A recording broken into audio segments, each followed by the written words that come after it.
What's going on, Tricology family, and welcome back to another episode of the Tricology News Talk. Now, before we get into today's episode, we got some breaking news for y'all. Is that Kendrick Lamar will officially headline the halftime show for next year's upcoming Super Bowl 59. That's right, Super Bowl 59 will be in New Orleans, will be broadcast on Fox, and we gotta wonder, who's Kendrick Lamar going to bring with them this time? I mean, the last time he was there, he was with Dre, Snoop, Mary J. Blige, Eminem, and 50 Cent when the Super Bowl was at the SoFi Stadium. So, we'll just have to wait and see. So I just wanted to break that breaking news to y'all. But besides that, we got some mainstream news to talk about and a movie review for y'all today. So, with that being said, let's get into our mainstream news. The first one we talk about is Star Wars on Disney Plus is about to reduce to one show per year. And this is what Screenwriter had to say. Disney may reduce its Star Wars TV show output to just one new live action show each year. According to the Direct, I'm hearing that several series are in development, but it seems that they plan to release only one live action series per year starting in 2025. Let's see if that will be a good strategy for Disney. Moving on. Reacher spin-off Legacy series being developed in Amazon. Okay, this is coming from Variety. Says a Reacher spin-off series is currently in the works at Amazon Prime Video. Variety has learned from sources. According to sources, Nick Somora is writing the spin-off with Nicholas Wood, Sarah develop Reacher for the television and serve as the executive producer and showrunner on the series. Exact plot points details for the spin-off has been kept under wraps, but it is believed to focus on Francis Niega, who played by Maria Steen in the main series. Let's see what kind of stories we'll see out of this character. Moving on. The Batman director says he will only use ground villains. Let's read the statement here. It says, what's important to me was to find a way to take these pop icons, these mythical characters that everybody knows, and translate so that Gotham feels like a place in our world. Reeves said, we might push the edge of the fantastical, but it will be never go in full fantasy. It might be to feel quite grounded. Gentleman Goes is probably pushed a bit too far for us to be able to find a way to do it. But there is a fun way to think about how we have taken characters that might push over to a bit of a fantastical and find a way to make sense of that. So, what I'm hearing is that for the next Batman sequel for Matt Reeves is that we might get the Court of Owls as the main villains for the Batman 2. So that definitely makes sense. So if they want to keep it more grounded and more like detective thriller for the Batman, so I think the Court of Owls will fit into that. So hopefully we get more details in that, and we are definitely looking forward to the Penguin series that's coming up in just a few days, and yep, we are excited for it. Community's Alan Bryce joins the He-Man movie as Evil Lynn, and this is coming from Variety. Says Allison Brie is the latest superstar to join the live-action Masters of the Universe movie from Amazon MGM Studios and Mattel Films. Brie has been cast as the supervillain Evil Lynn, starring opposed of Nicholas Gainey's central hero He-Man, and Camila Mendes as Tia, captain of the Royal Guard, and at times love interest for He-Man. So that is going to be very interesting. So hopefully we'll get some details on if production have already started, maybe production already started, and hopefully we'll get a detail when it's going to be released.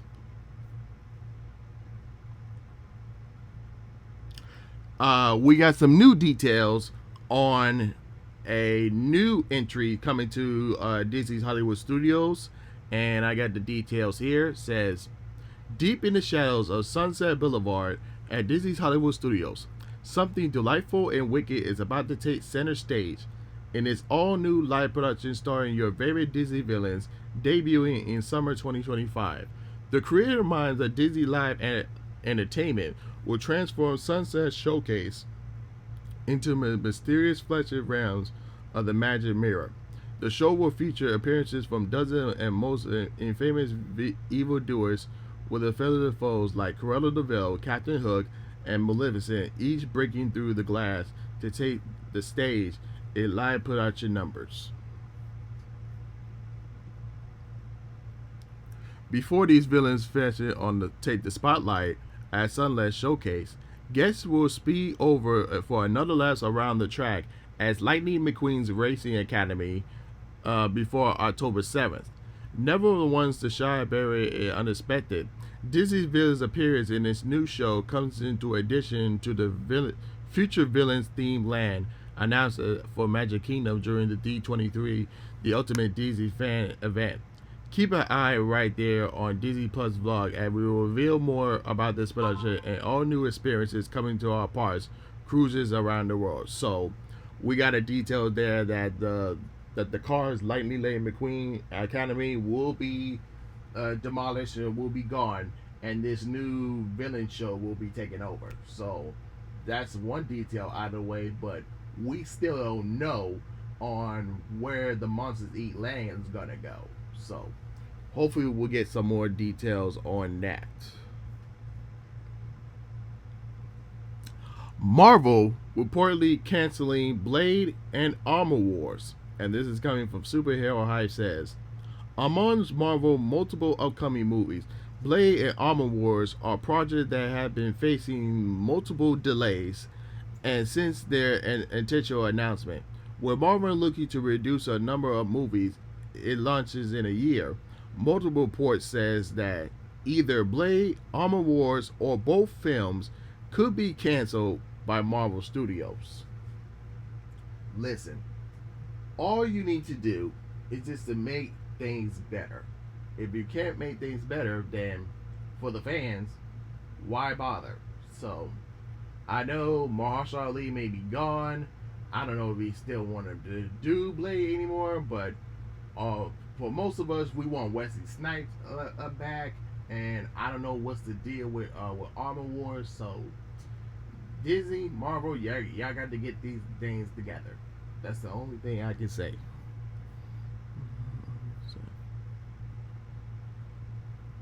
And lastly, for our mainstream news is Megalopolis, the 120 million film project projected for a horrible 5 million opening. Let's see what the Hollywood Reporter has to say. Francis Ford Coppola's passion project Megalopolis is tracking for a anonymous directed opening in a 5 million plus range against its budget of 120 million before marketing, and according to one major Hollywood resource firm.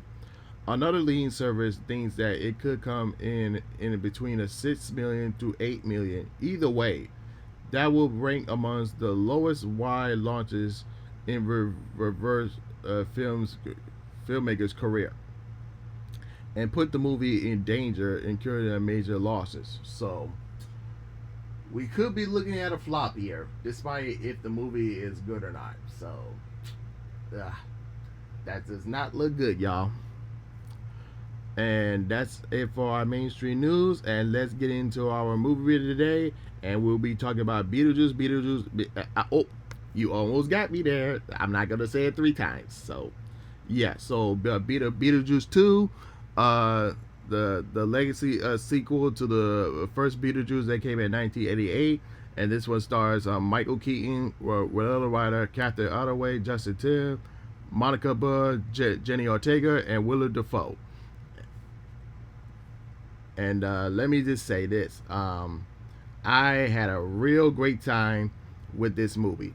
And before I get into more detail, let me explain the plot points of this one. So this shows the 3 generations of the Dees family returning home to Winter River after an unexpected family tragedy.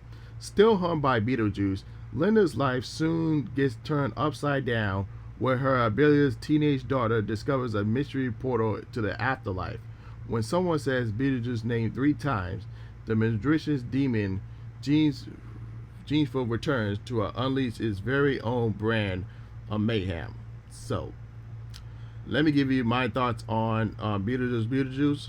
First off, the original will always be a masterpiece. But the one negative I gave the first Beetlejuice is that Beetlejuice was only there in the second half of the movie. And I wanted more of Beetlejuice the first time I saw it in my childhood days. And I also did watch the animated series as well. But for Beetlejuice this time around, Beetlejuice had more screen times than it did in the original without overexposing and overstayed its welcome. And I had a real great time with the sequel. It captured the chaos, energy, randomness, and humor of the original. There was more plot points, which was good. I like how they expanded the afterlife world, especially with Willem Dafoe's character, who is a afterlife detective, but was once a B-movie actor. Monica Bill's character, who was Beetlejuice's ex-wife, is like an evil version of Sally from the Nightmare Before Christmas movie. There was more plot points, which was one of its problems that Ghostbusters Frozen Empire had, like the subplot points in this movie where they try to tell for each main character in the movie kind of fly by at times. Like it had enough time, based on it being a 2-hour movie. So if it had more time, then it would explain some of the subplot points even better. So that was my only negative about the movie. So, but besides that, there were some heartfelt moments about letting go, endless fun visual effects. Michael Keaton was still great as Beetlejuice. He still has the juice. Jenny Ortega blends perfectly into the madness. It's like Wednesday walks so that Astrid can run. The sequel was still a masterpiece in its own right, despite the issues it had, but it was a still great time to enjoy. So, with that being said, I'm gonna give this movie a B+. So, yeah, this was pretty good, and Tim Burton did a great job. And but with that being said, that's all I have for you guys today. If you're watching me on YouTube, don't forget to like, comment, subscribe, and hit that notification bell when new episode uploaded, and share this episode as well. If you're watching on YouTube Music as well, and also if you're watching me on Spotify, Apple Music, or any other podcast platform, don't forget to follow me there as well. With that being said, this is Trico, and I'm signing off, y'all. Peace.